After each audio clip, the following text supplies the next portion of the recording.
सगळं रान शेवाळलंय. एवढे मेहनत करून एवढा खर्च करून पाण्याला आपल्याला लई परेशान केलं. एवढा छान होता.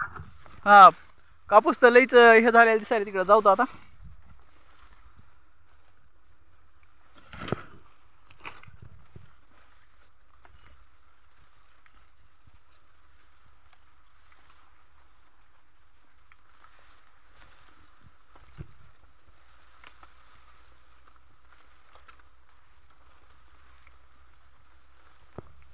संकट झाले होता ना.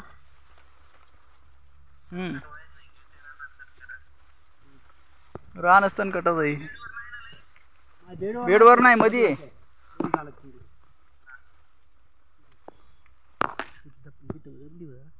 हे पाणी साचते ना इथं. पाणी साचणाऱ्या रानात जास्त दबली. हा ते पाणी साचणार रान जिथं आहे तिथं खाली कोपऱ्याला आलंय. नाही इथे दबली थोडी बाबळी पशी. इथं पाणी साचतंय ना. पाणी साचणाऱ्या रानामध्ये उभेच्या कोपऱ्याला आलेत का? नाही बाबळी पशी. या बाबळी पशी आहे भोगूच्या शेतापाशी. बाबळी पशी ते बाबळ दाखव ना. हे हे हे टावरच्या अलीकून त्या टॉवरच्या अलीकून. खाली बी दबली आहे थोडी. हा टावरच्या अलीकून.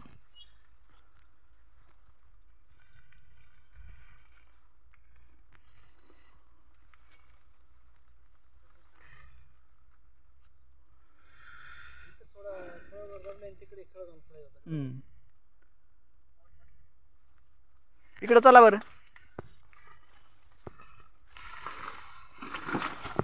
लय झालंय पण अजून.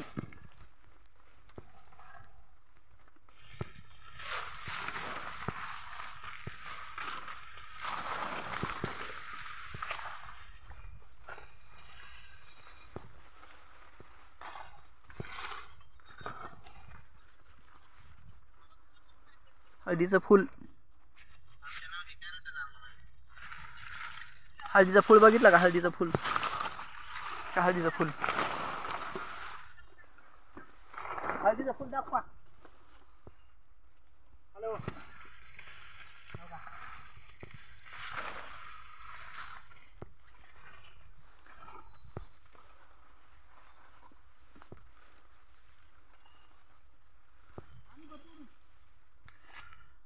आणा.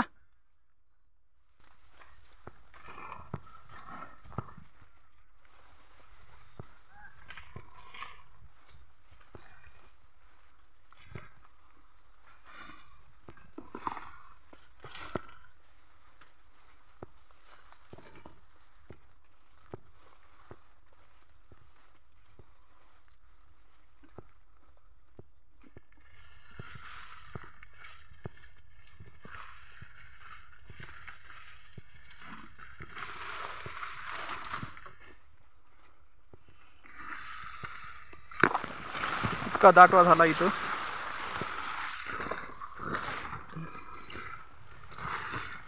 पहा हळदीचं फूल. हळद निसवली. हळदीचं फूल. शेंगा उघड्या पडल्या. आता माल भरपूर आहे तर याला माती लावणं आवश्यक आहे. हाईट 5 ते 6 फूट हाईट आहे. 5.5-6 फूट. मस्त ग्रोथ आहे. जिथं जिथं पाणी साचतं तिथं थोडा प्रॉब्लेम आला. बाकी ओके आहे. तर जिथं समजा आता हे शेंगवर यायला लागली ते शेंगा बुजणं आपल्याला ग्राह्य आहे. शेंगा बुजणं आपल्याला ग्राह्य आहे. शेंगा बुजायला पाहिजे आपल्याला ह्या.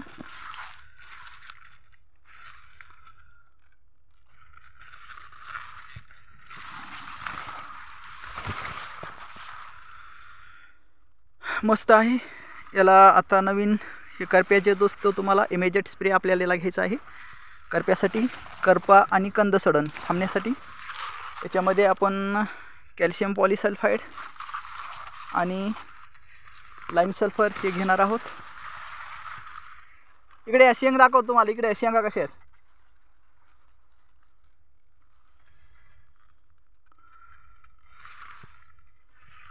इथं पान शेंगा वर आल्यात सगळ्या.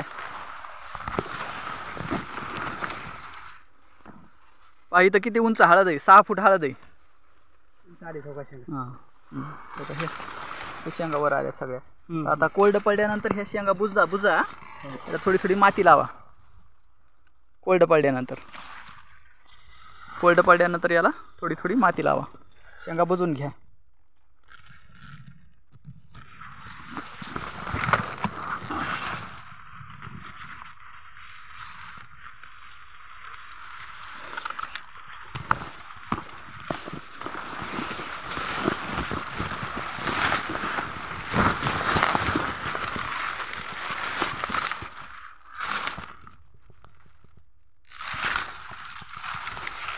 कंद भरण पोषण असं झालं पाहिजे मस्त.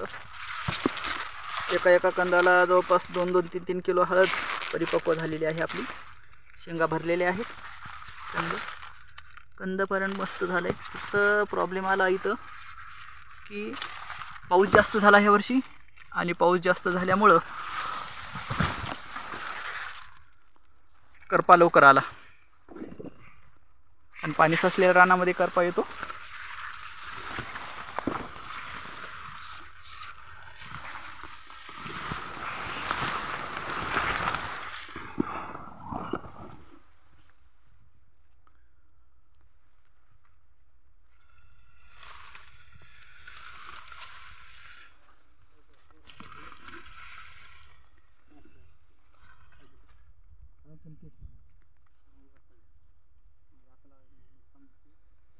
शेंगा ज्या वर आल्यात आता ह्या उघड्या पडायल्यात.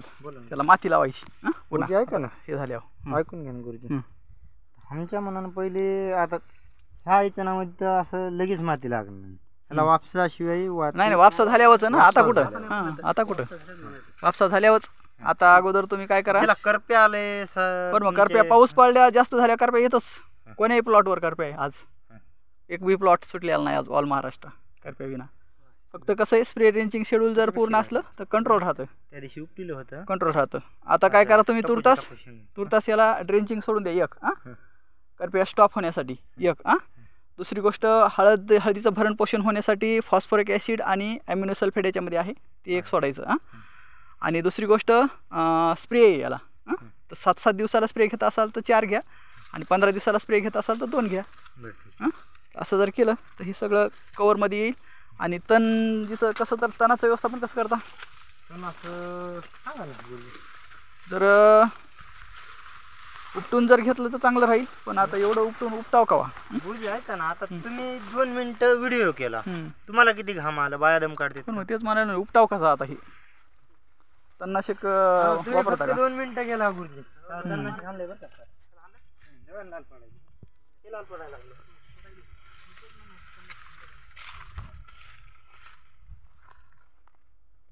गुरुजी ह्याला 3-4 काढून इतकं तण आहे. ह्याच्यात रोज ढोर आहेत तरी बी एवढं खाऊन तितकंच निघायले त्याला. थँक्यू मित्रांनो. Wish you all the best. जय हिंद जय भारत. वंदे मातरम.